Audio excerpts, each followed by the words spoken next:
Hi, I'm Kate Smurthwaite, and this is a special vlog edition of the News at Kate, and it's about the, I think, incredibly exciting Occupy Wall Street movement. I'm sat here in London, but I want to start by addressing those people in the US who think they're not part of the 99% of Americans being shortchanged by banking corruption. Yes, you are. Unless you're pretty high up in one of these banks, a member of the Senate, or actually Warren Buffett, you're being ripped off. And remember, even Warren Buffett thinks there's too much corruption.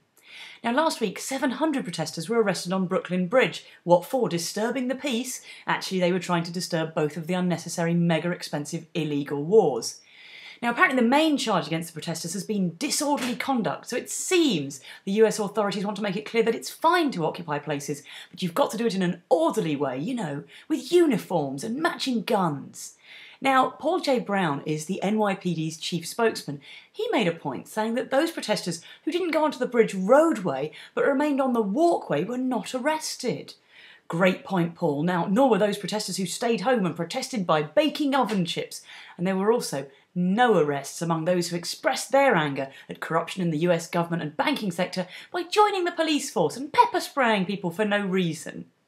The police rounded up protesters on the bridge in orange netting. One man said, "I felt like a tangerine." I'm sorry, that's a very silly joke, but I like it.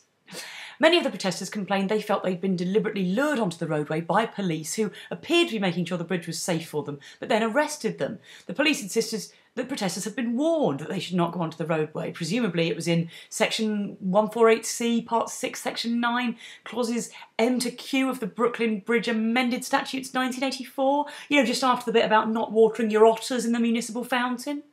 Now, Mayor Bloomberg said the police did exactly what they were supposed to do, which is true, as long as that doesn't include catching any actual criminals. And he also said the police would continue arresting those protesting without a permit, adding that it was easy to get a permit. Of course it is. You're the mayor. I bet you can get your cappuccino upgraded to a venti and a free muffin too. It's the rest of us who have to pay for that shit. Now, it's horrible to think that anyone would actually deliberately set out to lure people into a situation where they could then be arrested. But you see, there's this one little piece of information that, it's just been bugging me. Maybe I'm having a crazy conspiracy theory. Well, I'll just say it. Here goes. Someone started a rumour that Radiohead were playing.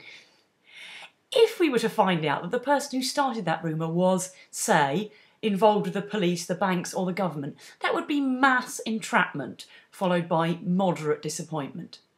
Now, this week, Ben & Jerry's ice cream has become the first company to announce their support for the protest, which is all well and good as long as they don't start selling 3 weeks without washing protester-flavoured ice cream.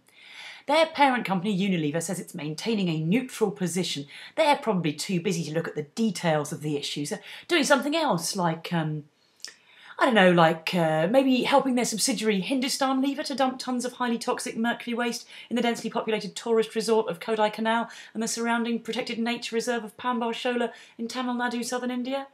Or something. And yesterday, 100 people were arrested at a Solidarity Occupy Boston event. Elaine Driscoll was the police spokeswoman there, and she said the move was taken because the park area the protesters were in had recently undergone an expensive renovation. So make a note of that, America. The First Amendment to your Constitution guaranteeing your right to peaceable assembly and to petition for governmental redress of your grievances. Yeah, it only applies if you get there before the landscape gardeners. Sorry about that. Thank you for watching. I'm Kate Smurthwaite, and this has been The News at Kate.